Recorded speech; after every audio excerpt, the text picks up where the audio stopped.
dear children, today I will teach you next part of social science of class 10th. In the previous day, you have studied about the rise of nationalism in Europe. In this part, we will teach you about the Frankfurt assembly of German.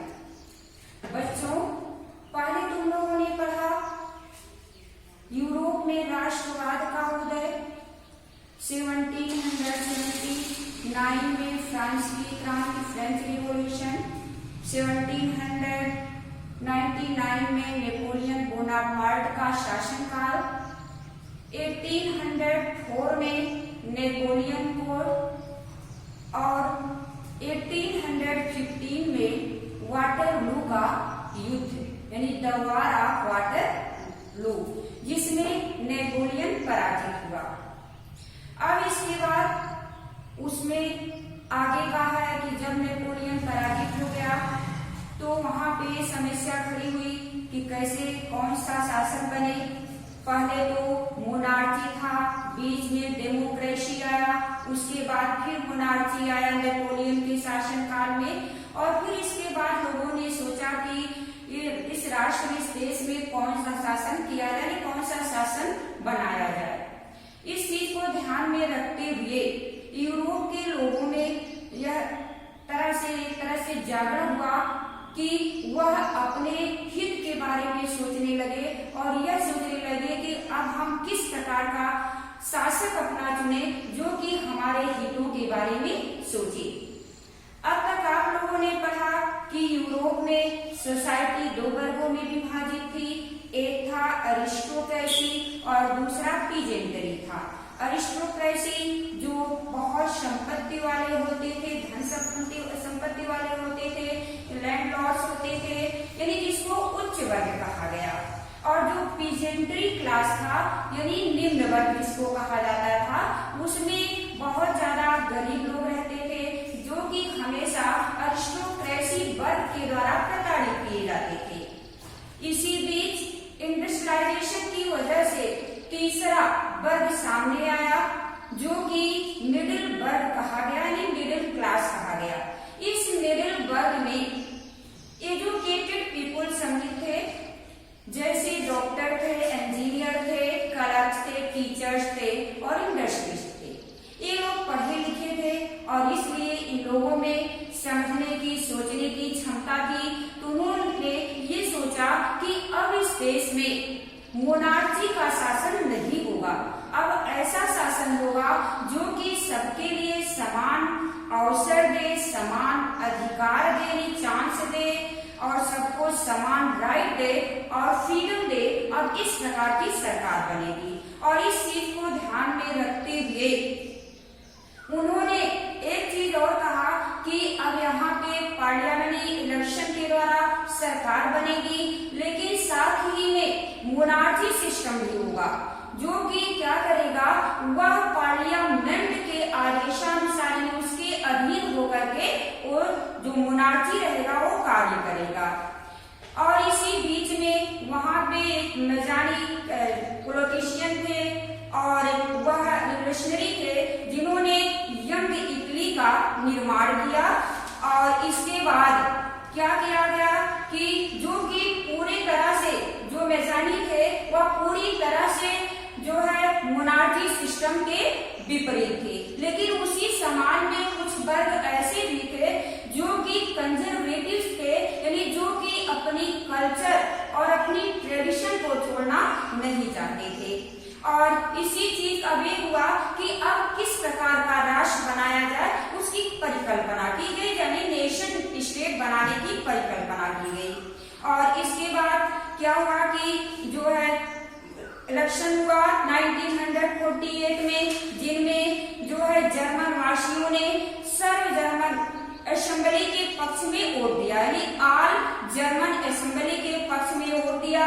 और इसमें 131 representative चुने गए और चुनने के बाद उन्होंने Frankfurt assembly में, संसद में अपना और उन्होंने क्या किया कि जर्मन राष्ट्र के हित को ध्यान में रखते हुए प्रशा के जो राजा थे उनको जो है शासन प्रशा के राजा फ्रेडरिक विल्हेम चतुर्थ को राजा बनाने के लिए जो है उनको इनवाइट किया कि वो वहां के राजा बने, लेकिन उन्होंने राजा बनने से इनकार कर दिया।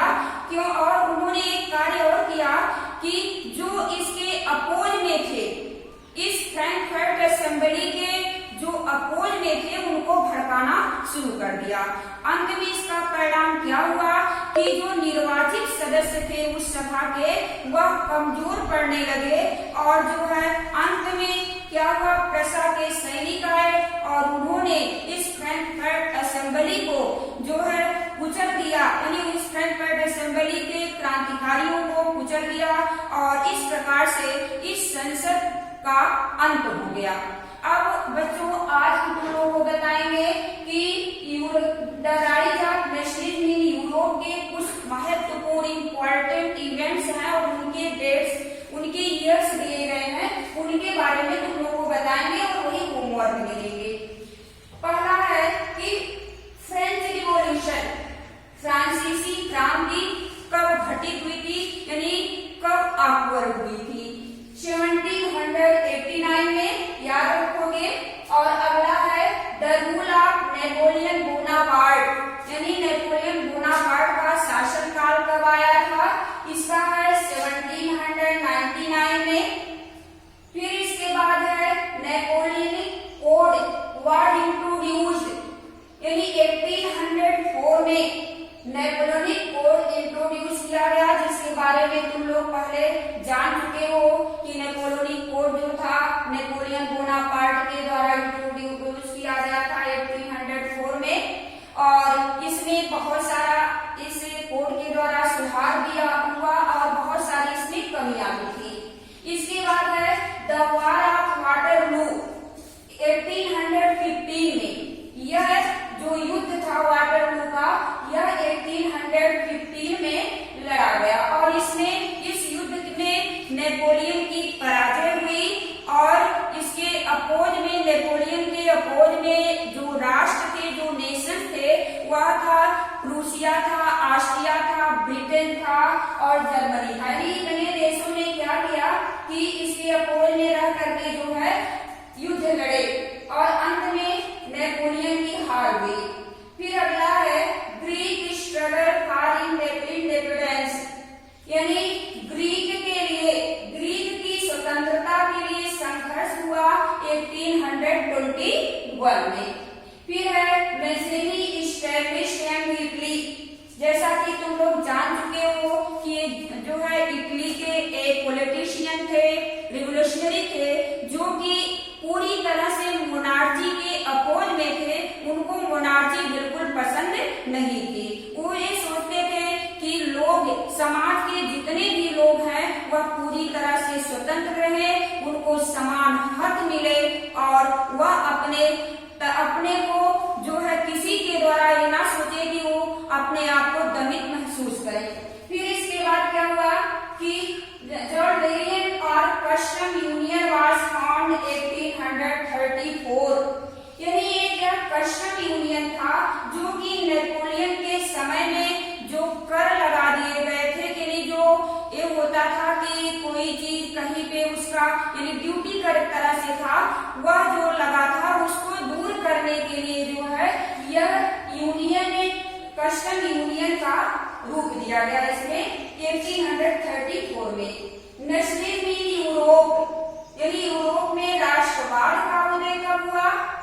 इसमें है नेशनलिज्म इन फ्रांस, यह हो जाएगा 1848 में।